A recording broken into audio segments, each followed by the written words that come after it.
ये कहानी है दो मेंढक की। एक बार की बात है, एक तालाब में दो मेंढक रहते थे और वो दोनों मेंढक काफ़ी अच्छे मित्र भी थे। लेकिन उनमें से एक मेंढक काफ़ी आलसी और सुस्तीला था। वो हर समय आलस करता था और एक ही जगह पर हमेशा पड़ा रहता था। और दूसरा मेंढक काफ़ी साहसी और बहादुर था। फिर एक दिन बारिश हो जाती है। वो बारिश 2-3 दिन तक इतनी तेज होती है कि उस बारिश की वजह से तालाब में काफ़ी पानी भर जाता है, मानो कि तालाब में बाढ़ आ जाती है। फिर वो साहसी मेंढक उस आलसी मेंढक से कहता है कि चलो यहाँ से कई दूसरे तालाब में चलते हैं।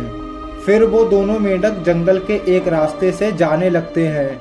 काफ़ी दूर चलने के बाद उन दोनों मेंढक को भूख लगने लगती है और फिर थोड़ी ही दूर और चलने के बाद जंगल के रास्ते में उन्हें एक घर दिखता है। फिर वो आलसी मेंढक उस साहसी मेंढक से कहता है कि चलो उस घर में कुछ खाने के लिए देखते हैं। और फिर काफ़ी देर ढूंढने के बाद उन दोनों मेंढक को एक बड़ा सा घड़ा दिखाई देता है और उस घड़े में काफ़ी सारा दही जमा होता है। वो दोनों मेंढक इतने भूखे होते हैं कि घड़े को देखते ही उस घड़े में दोनों छलांग लगा देते हैं।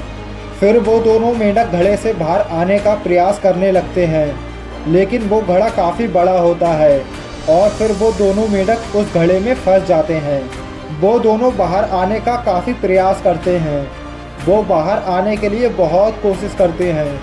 दोनों ही मेंढक अपने हाथ पैर चलाने लगते हैं और फिर काफ़ी देर हाथ पैर चलाने के बाद वो आलसी मेंढक पूरी तरह थक जाता है और वो उस दूसरे मेंढक से कहता है कि अब हम यहाँ से बाहर नहीं निकल सकते।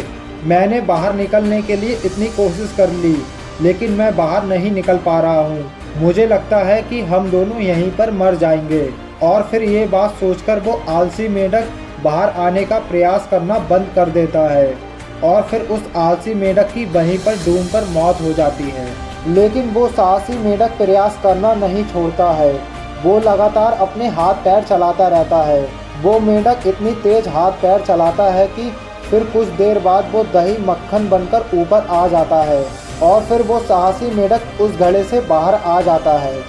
इस कहानी से हमें ये सीख मिलती है कि हमारा आलस ही हमारी सबसे बड़ी विनाश की जड़ है और लगातार कोशिश करना और हमेशा प्रयास करते रहना हमें हमारे जीवन में बहुत आगे तक लेकर जाता है। अपने काम में हमेशा लगे रहो, लगातार प्रयास करते रहो। आपको सक्सेस एक ना एक दिन ज़रूर मिलेगी। अगर आपको ये कहानी पसंद आई हो तो वीडियो को लाइक, शेयर और चैनल को सब्सक्राइब जरूर कर लेना।